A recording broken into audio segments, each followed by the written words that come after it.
So there's another interesting question that I'm still surprised that these questions come my way. But okay, you found me, and I'll try and answer it in the best non-dual way possible. So, dear Luigi, since a child, I have been fascinated by angels and yet have never seen one. Okay, so you're fascinated by the imagination of what they can be. That's it. Many people claim to see and talk to them, and I feel like I'm missing out and therefore must be unworthy of such visitations. See the unworthiness coming back in as a theme? Many people claim to see and talk to them. Many people are delusional. The end. If you think you're seeing angels, you could be seeing aliens, but that's okay. That's another story for a different question. What are you really seeing? You're seeing projections of your dreaming mind appearing and disappearing, and what appears and disappears, even though it appears to you, it's still not true in your absolute reality. Your mind is a powerful manifester. If you really believe in angels, you'll manifest apparitions. That's it. Some great authors imagine they see angels and past beings that come and give them messages, and they write books about them until the whole damn thing disappears. So there you go. So my question is, are angels real? And if they do exist, how do I get in touch with them? In absolute reality, there's no angels. In our dreaming mind, there's a sequence of events, spirit will, blah, blah, blah, where fractured parts of ourselves have ascended into a higher state of conscious awareness. And from that state of conscious awareness, they've taken on a certain role, and we call that the angelic realm. But that's still part of the secret dream, which means it's not true. So in truth, there are no angels. In the dream illusion, there are the apparition of angels. If you're doing A Course in Miracles and you're doing non-duality, you want to go the direct path to true self, to source, to God. The angels we leave for the esoteric brigade, to the Kundalini bunch that want to Akashic records and prana and yoga and talk to angels and tarot and want to know the future. That's that level of the progression to full awakening.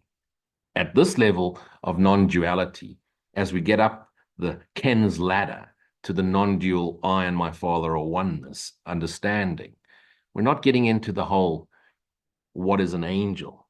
An angel is just a messenger. You want to see angels, they're all around you, giving you messages, reflecting you back at you. Be the angel. Okay. So are angels real? In true reality, no. In the dream illusion, yes. Do you want to see angels? Why? Why do you want to see angels? Because you want them to tell you that you're okay. You want them to tell you the future is going to be okay. And you want them so that you can ask them for favors to turn your dream illusion into a happier dream illusion. So you still want to hang on to the illusion. Let's dump all that shit. There's no angels. There's no Jiva, Shiva pitching up, dancing with us. None of that. And that's illusion. If you're seeing that, you're deluded. Now, what's delusion? Everybody in form is deluded. That's why we're in form. Thoughts that have taken form because we're deluded into thinking we could figure it out by moving into deeper reality. The closer we get is through negation. I'm not this, I'm not this, I'm not this. The final step is abide in silent stillness, in gratitude, forgive, forgive, forgive. God takes the final step. And as we dissolve our identity, as we no longer listen to the wrong-minded ego broadcast, we connect with right-mindedness, silent stillness, abidance, gratitude. And then we return, the body, mind, the soul returns purified as spirit back to collective Christ-minded spirit, lighting up the rest of the dreaming mind as the dreaming mind dissolves and fades to nothingness. In this letter, she's questioning me about if angels are real, are demons real too? And if so, is demon possession possible? Yeah, absolutely. Just get married. The minute you say I do, you're demonically possessed by your wife for the rest of your life. That's it. That's the only demon possession there is. Do you like the answer? Of course not. But that's how absurd it is. And the answer I've just given you is as absurd as to believe you can be possessed by a demon. Since you're dreaming the whole damn thing up, if there's a demon possession, then you're just possessing yourself. And so it's your angry thoughts possessing your vulnerable thoughts. And it's all you doing it to yourself. Only you can harm yourself because God would never let you harm yourself in truth. So only you can harm your dream characters. The truth of you cannot be touched. So what are angels and demons from? They're just thoughts, one negative thought, positive thought, but they're still thoughts in the dreaming mind. The truth of us, the Christ self, is pure awareness, pure light, non-resistance, present moment awareness, in gratitude, in faith, in knowing I am, God is. And be careful with the next question. You can start to realize what's happening as the planet is moving into higher realms of conscious awareness. We're starting to consciously connect with other fractured parts of ourselves in other forms. They've been around since forever, but the visitations will improve and continue, and the connections will deepen. And there's lots and lots coming out in the media, which leads me to my next question, which is a fun question. And that is, hi, Luigi. I think I saw a UFO. Yeah, I'm not laughing at you. I'm laughing at where I'm going in my head with it. Do you believe that UFOs are real? And if so, are they a threat to our existence? No. Let's stop right there. So what's happening is, are UFOs real? Unidentified flying objects, or now there's a different term for it, UAPs or whatever, whatever. You know, what's happened is governments have decided they will decide for the people that have elected them what the people are allowed to know and not know. And why is that? Well, because most governments are religious. And so, God forbid you have to tell the Christians that they were not the only species on the planet, because Christians believe that we're the only species. God, in this entire universe, there's only humans on this planet. And of course, then God sent his son here, plugged his son into planet Earth to die for our sins. And now, if there's aliens, that throws that whole fucking story out the block. Okay. So, in order to keep religions relatively unscathed, through which they could then control the guilt of their masses and followers, governments decided to not let out the news because, the religious auntie just can't cope with the idea. It's now, there's evidence, it's coming out. And I mean, not all the shitty photographs and visitations. Of course, there's always someone being abducted and someone sticking a probe up their Uranus. That's just perverted fantasies. Fuck, what an alien going to stick his finger up your ass for? What the fuck? Anyway, those people are generally looking for attention. Look closely. A little bit cooked, most of them. The reality is, you think we're the only ones in the universe? Are they extraterrestrial? Are they under the ocean? Are they?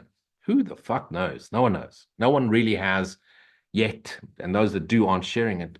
Actual evidence. Do I believe they're real? Of course, I believe that there are more than just us humans in the universe. Have beings from other planets made their way through to Earth? Perhaps. There's the stories of the Anunnaki that seeded mankind. Are they still around? Who knows? Perhaps they destroyed themselves, 350,000 years ago. Perhaps they left the planet and went somewhere else and are waiting to come back. Who knows? There's no facts. I haven't seen any yet. I do recommend watching the teachings or the work of Stephen Greer. Not only is Stephen Greer highly educated, highly intelligent, he's also highly conscious, consciously aware. And when you listen to the way he teaches and understands and explains, Richard Greer is the word, Greer, man, that guy's got it. And he's also aware. He's consciously aware. So he explains it in ways that most don't. Imagine this. So they try to suppress it, and now it's leaked out. Now, what do governments do? Governments need money. And who feeds governments with money? Big industry. And big industry is weapons. Weapons is one of the big industries. So now, if we let it out, if we slowly leak it out, but we can convince the public that they could be a threat to us, then we can build more weapons. Because now we're not just going to bomb the Russians and the Chinese, and the Chinese. Now we have something to aim at. So let's build more weapons to fight the aliens because they're a threat. July, what's that, Independence Day with Will Smith? Where he slapped an alien on a stage because he insulted his wife or something like that. Or am I now confusing my stories? Americans. It's funny. The point is, what does it matter if there's aliens and there's no aliens? If beings, whatever they look like, whether they be green or gray or purple or are named Paul, find their way to this planet and have the ability of interstellar travel, they must be so much more advanced, millions of years more advanced than us. And as we evolve in conscious awareness, any being that can traverse universes or solar systems must surely be consciously more evolved. And therefore wouldn't be a threat to us, but would be a threat to our belief systems. And that's what we fear. Are they a threat? Would they want to invade us? Why would they do that? It's only human beings that would do that if we could travel to other planets. We would invade and colonize and try and convert them to Christianity, Islam. Not a threat. And they're not going to abduct you and probe your bum.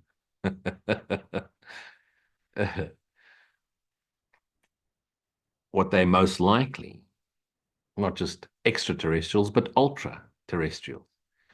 In other words, sentient bodies, the ability to biolocate at the speed of light, at the speed of thought. Because how are you going to travel light years?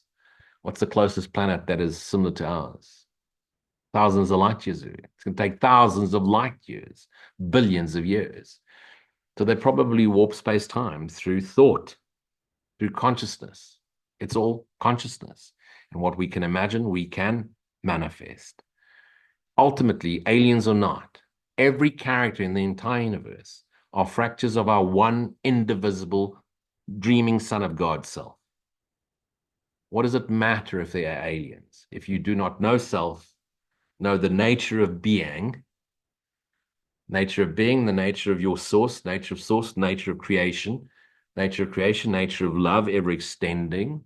What does it matter if it's aliens? If you cannot be here now, present in your awareness, present with those around you, concentrating on here now. It's the same thing as saying the world's flat, conspiracy theory. What does it matter if the world's flat? They lie to us. What does it matter if they lie to us? We lie to ourselves all the time. All the time. What does it matter if it's round or it's square or what does it matter? If you do not know self, if you're not at peace with self, if you're still resisting what was, if you're still fearing what's going to come, if you can't be present, if you're still unhappy with what you are, if you're still unhappy with what your body looks like, if you're still unhappy with your thoughts, if you still hate the world, resist the world, focus on the war, who's right, who's wrong, which political party, which nation is right, who should bomb who. If you do not have compassion for everyone equally, everyone, race, color, creed, everyone, you cannot know self. If you're still competing, if you're still comparing, if you're still unhappy, you're still resisting, you know not self.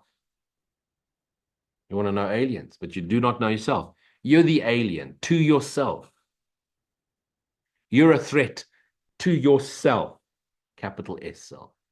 Not that the self can be threatened, but you're a threat to yourself while you deny the self, the Christ we all are, one indivisible self.